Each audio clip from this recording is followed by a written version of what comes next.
Bismillahirrahmanirrahim. Assalamualaikum warahmatullahi wabarakatuh. Alhamdulillah, wassalatu wassalamu ala rasulillah wa ala alihi wa ashabihi ajma'in, amma ba'd.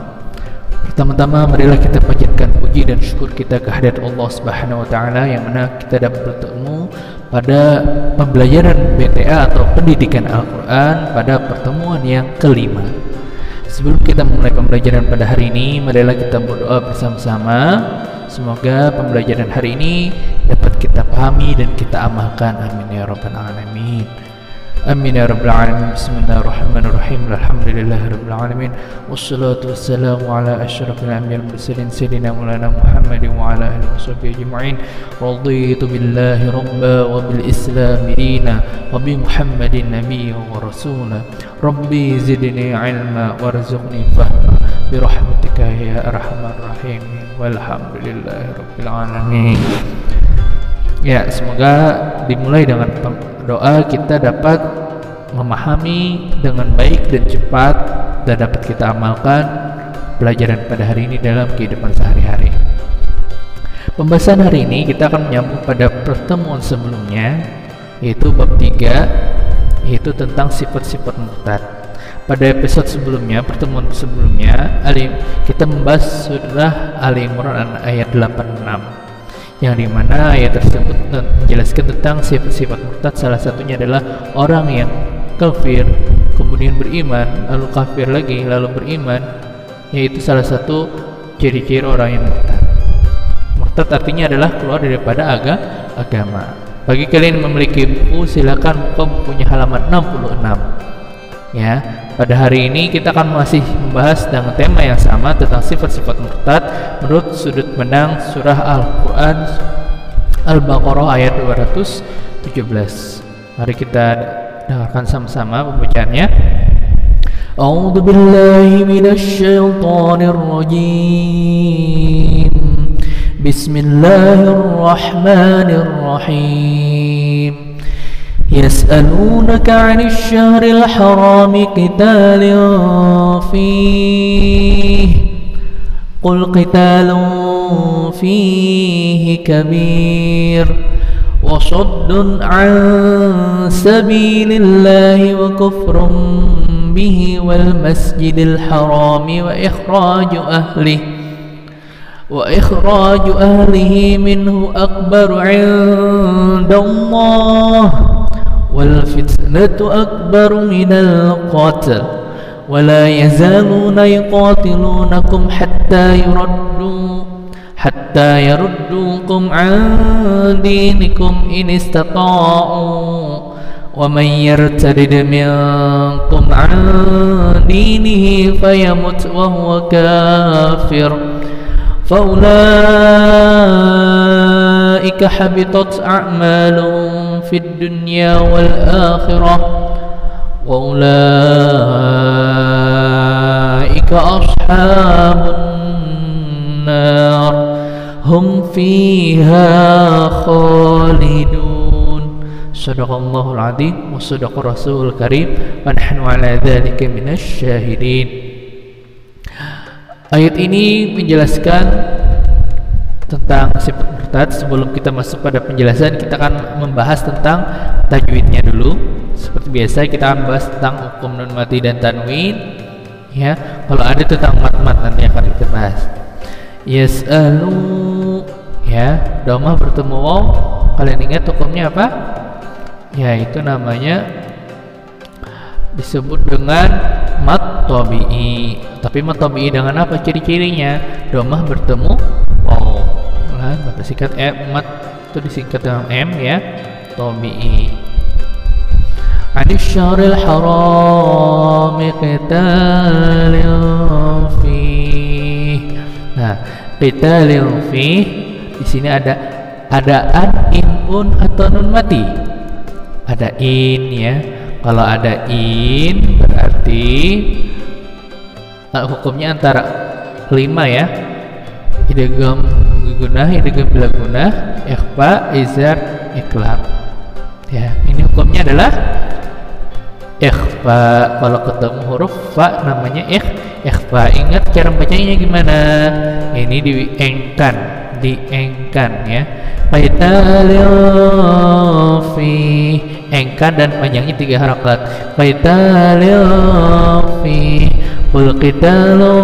sama nih ya. Dengan ini cuman bedanya ada an, in, un atau nun mati. Ini bedanya memakai un sama bertemu dengan fa namanya ikhfa. Kemudian ada lagi qitalun fihi kabiru. Nah, ada an, in, un atau nun mati. Ada un bertemu waw, hukumnya idgham bigunnah. Ya, ini hukumnya idgham bigunnah. Saya letakkan di atas ya. Wasaddun an. Nah, ada an, in, un atau nun mati. Ada un bertemu ain, itu namanya izhar. Apa bedanya izhar? Izhar ini dibacanya jelas sehingga tidak ada panjang, tidak ada eng, tidak ada dengung. Jadi baca apa adanya. Wasaddun an sabili, pendek ya. Wasaddun an sabili. Wasaddun an. Nah, tetapi setelahnya itu baru bertemu sa, maka ini hukumnya nun mati bertemu sa. Ini kan nun tidak memiliki baris, itu nun mati ya. Bertemu huruf sa namanya ikhfa. Wa kufrum bih. Nah, ada an, in, un atau nun mati. Ada un bertemu ba. Ini namanya apa? Iklab ya.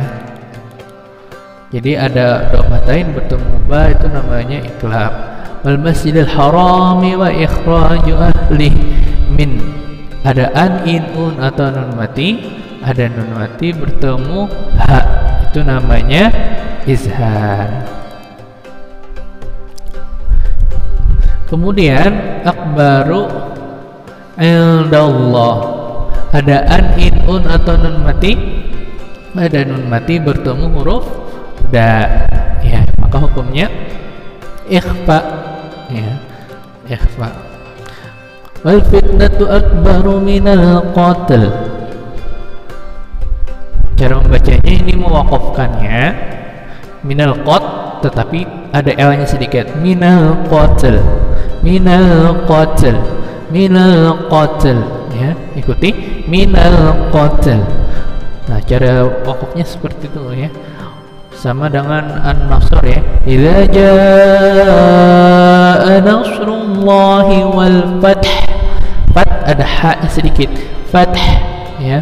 Wala yazaluna yuqatilunakum hatta yaruddukum andi. Ada an, in, un atau nun mati. Ada nun mati bertemu da. Ini namanya ikhfa ya. Di nikum ini istata'u, matobi banyak ya. Kayak ini matobi kasroh bertemunya. Ingat matobi kasroh bertemunya, fathah bertemu alif, dhammah bertemu waw. Ya, ini dhammah bertemu waw, ini juga matobi. Wa may yartadid, an, in, un atau nun mati. Ada nun mati bertemunya namanya idgham bigunnah. Ya, jadi ini ada idgham bigunnah di sini ya. Nah, yartadid. Nah, ini apa hukumnya nih? Tadid. Qalqalah sugro ya.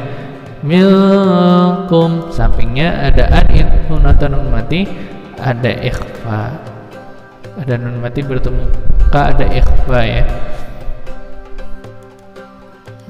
Nah, kemudian dinihi sama ya, ini juga ikhfa.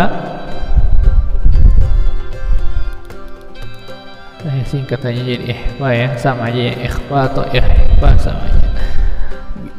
Fayamut wa huwa kafirun. Nah, ada an, in, un atau nun mati. Ada un atau dhammatain bertemu fa namanya ikhfa. Jadi cara bacanya diengkan. Kafirun faulaika. Nah, di sini kalian sudah mempelajari ini di kelas 11. ada bendera bertemu huruf hamzah, ininya apa kemarin? Mad wajib muttasil.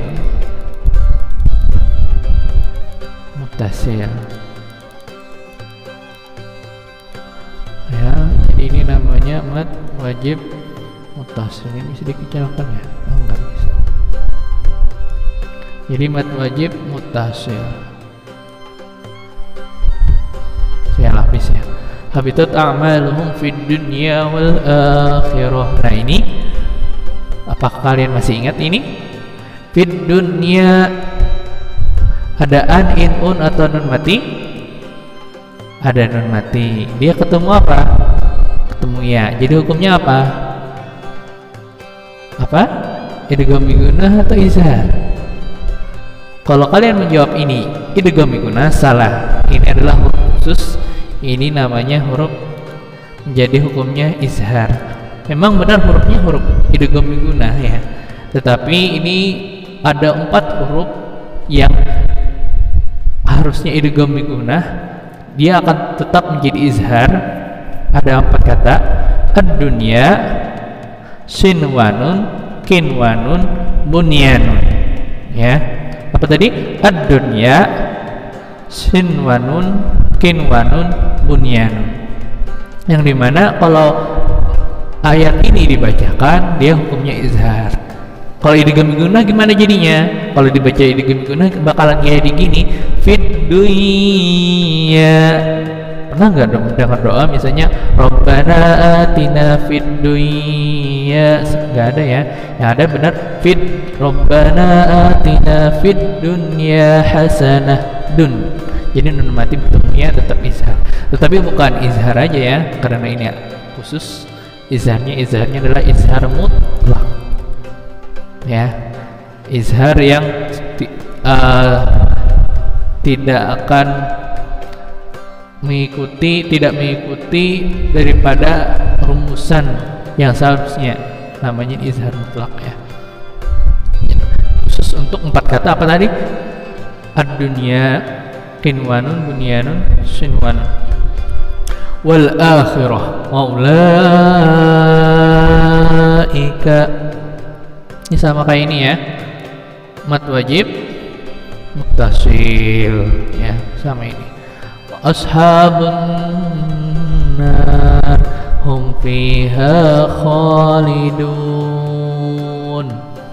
Nah, ini ada mad tabi'i, tetapi kalau ada mad tabi'i kemudian ada huruf hidup 1 ayat ini ba kaunya, ya kau ujungnya, maka itu berubah menjadi idgham hukum mad tabi'inya berubah menjadi mad arid lis sukun.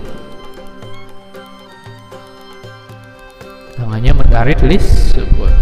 Apabila mad tabi'i bertemu 1 huruf apa saja terletak pada akhir ayat atau ketika waqaf, maka itu hukumnya mad arid lis sukun. Bisa kalian catat ini semua ya. Nah, kita akan membahas tentang terjemahannya. Yas'alunaka 'anil syahril haram. Mereka bertanya kepadamu tentang berperang pada bulan haram.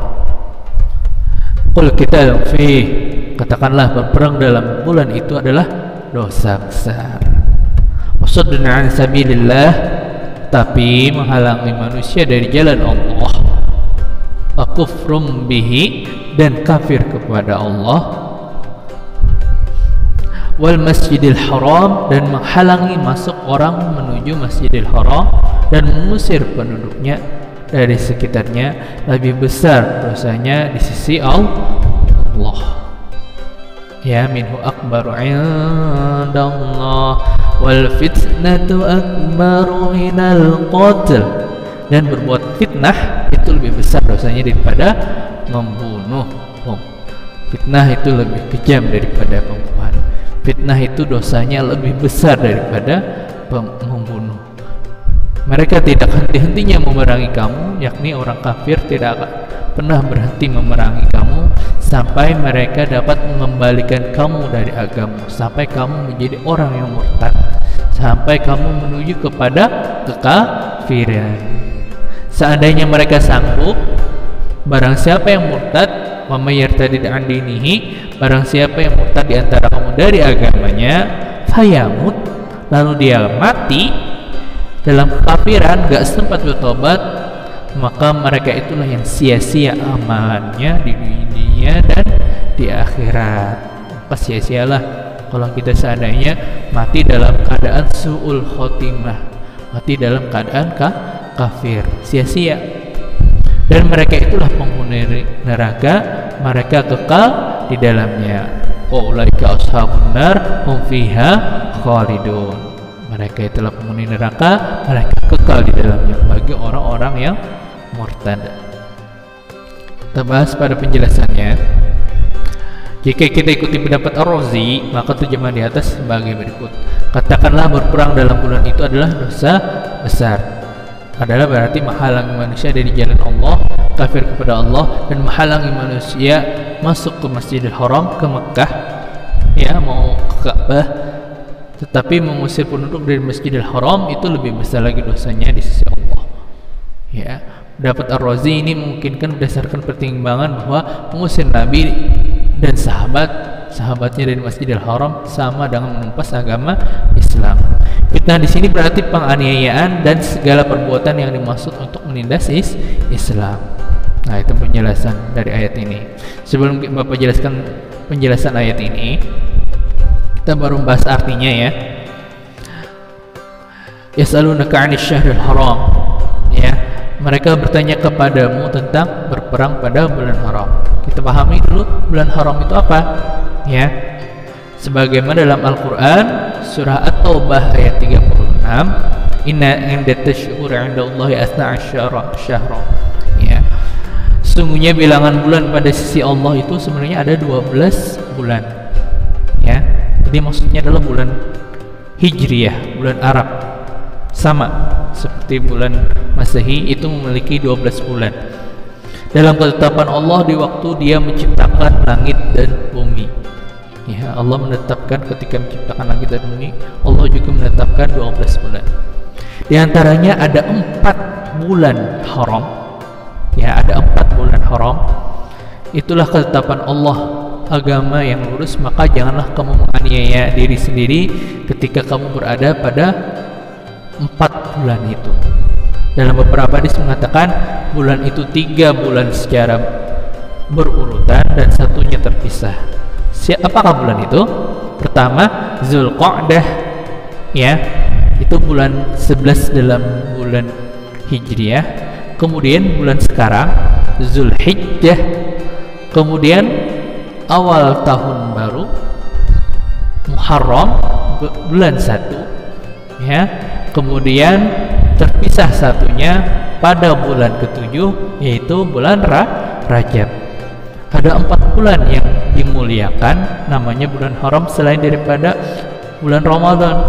Ya, perlu kalian ketahui ada 4 bulan yang harus kita sucikan, yang dimana kita fala tazlimu anfusakum, janganlah menganiaya diri sendiri, janganlah berbuat maksiat, janganlah berbuat dosa. Kita menghindari perbuatan dosa pada bulan itu kita akan mendapatkan pahala dari Allah Subhanahu wa ta'ala. Ingat apa tadi? Bulan Zulqa'dah bulan 11, sekarang bulan Zulhijjah bulan 12, kemudian bulan 1 Muharram, dan yang terakhir adalah Rajab bulan ke-7. Kita muliakan 4 bulan itu sebagai bulan yang haram. Nah, bahkan berperang aja sebenarnya, kalau kalian berperang pada 4 bulan itu, ya, kecuali untuk melindungi diri sendiri. Maksudnya kalau memulai perang itu haram, ya, memulai perang walaupun membela agama misalnya, itu haram. Karena ini adalah 4 bulan haram, 4 bulan suci, 4 bulan damai. Ya, kita harus memuliakan 4 bulan haram itu. Nah, pada suatu ketika, ya, ada diriwayatkan dalam asbabun nuzul, ayat itu sebab turunnya ayat Al-Quran menceritakan seperti ini. Di dalam tafsir Ibnu Katsir bahwasanya Nabi Muhammad SAW mengirimkan suatu pasukan khusus. Lalu mereka bersua bertemu dengan Amr bin Al-Hadrami yang sedang dalam perjalanannya dari Taif pada malam akhir Jumadil Akhir dan permulaan malam bulan Rajab. Ya, bertemu dan bertempur dengan pasukan Amr bin Al-Hadrami, dan itu ternyata adalah akhir Jumadil Akhir dan kebetulan awal malam bulan Rajab. Memang awal bulan itu sudah ditentukan, sebagaimana biasanya kalian pada bulan puasa ingin menentukan hari raya, ya, apakah kadang satu bulan itu 29 atau 30 itu melihat hilal. Kebetulan mereka nggak sadar, ternyata mereka bertemu dengan pasukan Amr bin Al-Hadrami, dan itu ternyata adalah awal malam bulan Rajab. Mereka berperang pada malam bulan Rajab. Sedangkan sahabat Nabi Sallallahu Alaihi Wasallam menduga bahwa malam itu masih termasuk bulan Jumadil Akhir. Ya, dikira ini bulannya sampai bulan ke-30. Ternyata bulan Jumadil Akhir sampai ke-29. Sehingga padahal malam tersebut adalah awal malam bulan Rajab. Mereka nggak tahu, tapi mereka tidak menyadari. Maka salah seorang dari rombongan itu tidak sengaja membunuh, dan mereka merampas semua barang bawaannya. Kalau mereka tahu, mereka nggak akan membunuhnya, mereka nggak akan merampas. Lalu orang-orang musyrik mengirim utusannya, ya, orang-orang musyrik mengirim utusannya. Mereka mencela, menyambati, bahasa Banjarnya beliau akibat peristiwa itu, mengadu domba dengan Nabi Muhammad SAW, mengadu pasukan Islam telah memerangi orang kafir. Allah kemudian berfirman, ya, maknanya mengusir penduduknya sekitar Masjidil Haram adalah lebih besar dosanya dibandingkan perbuatan yang telah dilakukan oleh sahabat Nabi. Ya, memang qul qitalun fihi kabir. Ya, Allah mengakui kalau memang mereka telah berbuat dosa besar. Tetapi tahu nggak apa yang lebih besar daripada membunuh pada bulan haram? Lebih besar lagi adalah perilaku orang-orang musyrikin yang mengusir Nabi sehingga Rasulullah hijrah ke Madinah. Lebih besar lagi dosanya, lebih kejam lagi dosanya orang-orang kafir itu, ya, sehingga ada sedikit pembelaan dari Allah untuk orang Islam, ya, bahwa orang yang mengusir Nabi, orang yang mengusir sahabat dari Masjidil Haram, dari Mekah mengusir ke Madinah, ya, melihat para sahabat mulai disiksa, melihat para Rasulullah juga sering diusili dan lain-lain, sehingga akhirnya mereka dengan inisiatif sendiri mereka hijrah ke Madinah, ya. Dan kemusyrikan lebih besar lagi dosanya daripada semua itu. Jadi pada dasarnya ayat ini menjelaskan tentang tingkatan-tingkatan dosa, ya, tingkatan-tingkatan dosa. Yang dosa besar, ya, yang pertama adalah berperang pada bulan haram, ya, ini dosa besar, ya. Allah mengakui qul qitalun fihi kabir, perang dalam bulan itu adalah dosa besar. Akan tetapi ada lagi yang lebih besar lagi, yaitu adalah orang yang menghalangi masuk Masjidil Haram dan mengusir penduduknya dari sekitarnya. Itu lebih besar lagi, lebih gana lagi dosanya, yaitu perilaku orang kafir Quraisy, perilaku orang musyrik, ya. Jadi ada tingkatan kedua yang lebih besar lagi dosanya itu, dan ada lagi yang lebih besar lagi dosanya, itu adalah wal fitnatu akbaru minal qatl, menyebar fitnah itu adalah lebih besar dosanya daripada pembunuhan, ya. Al fitnatu asyaddu minal qatl, fitnah lebih kejam daripada pembunuhan, gana lagi daripada mengusir penduduknya Masjidil Haram itu dari tempatnya. Lebih besar lagi dosanya dengan cara menyebar fitnah. Ini adalah salah satu sifat-sifat orang murtad. Orang murtad itu ya sama dengan orang kafir ya. Artinya dia sudah keluar daripada agama Islam. Ya, bahkan orang murtad tadi kemarin Bapak jelaskan apa? Itu lebih mendekati kepada sifat orang munafik. Ya. Apa orang munafik itu? Idza haddatsa kadzaba. Ya, jika dia berkata dia berdusta. Fa idza wa'ada, ya, jika dia berjanji dia ingkar. Wa idza tumina khana, dan jika dia dipercaya dia hianat. Ya, jadi percaya dengan masuk Islam, kemudian dia keluar, dia masuk Islam lagi. Hati-hati yang kedua ini, jangan-jangan dia orang munafik, jangan-jangan dia adalah orang-orang yang menyebar fitnah, jangan-jangan dia masuk Islam ingin mengadu domba umat Islam.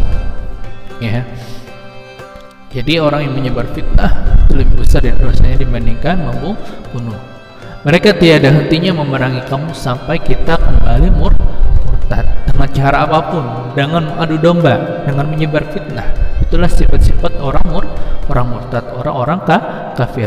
Seandainya mereka sanggup, ya, barang siapa yang murtad di antara kamu, seandainya kita ini umat Islam murtad dari agama lalu kita mati dalam kekafiran, maka sia-sia amal-amal kita. Amal-amal kita berpuasa di tahun-tahun sebelumnya, beberapa tahun sebelumnya, ya, amalan sholat beberapa tahun sebelumnya.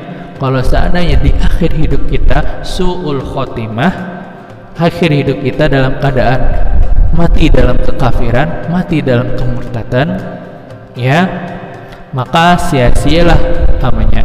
Fahabitat a'maluhum, maka sia-sialah amal kita di dunia dan di akhirat. Allah mengutuk mereka itulah penghuni neraka, mereka kekal di dalamnya. Ya, jadi jangan coba-coba kalian ingin mencoba agama lain, mencicipi agama lain, mencoba agama ini dan lain. Ingat, Islam memberi batasan sampai ketiga kalinya taubat kita tidak diterima. Ya, yang kedua kali aja dalam ayat sebelumnya surah Al-Imran ayat 86, kaifa yahdillahu qauman. Allah mempertanyakan saja ini orang ini mau serius mau masuk Islam atau enggak? Sudah pernah masuk Islam, kafir lagi, ini mau masuk Islam lagi. Ya, yang kedua kalinya sudah dipertanyakan oleh Allah. Jangan-jangan ini adalah orang kafir, jangan-jangan ini adalah orang munafik. Hati-hati, ya. Allah memang tahu dengan hati seseorang.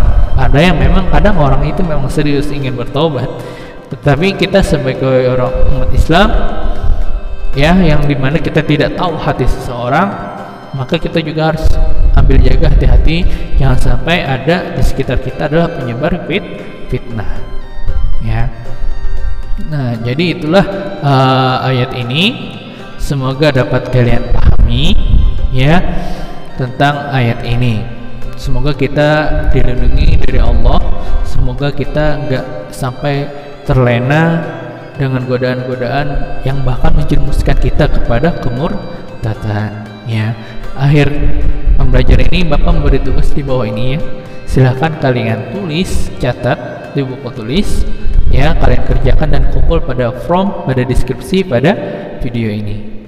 Ya, bagi kalian jangan lupa komen nama kelas hadir di kolom komentar, dan bagi kalian yang ingin bertanya tentang seputar ayat ini, tentang sifat-sifat murtad, silakan kalian tanyakan juga pada kolom komentar. Nanti akan Bapak balas pada komentar tersebut, ya. Nah, itu saja dari Bapak.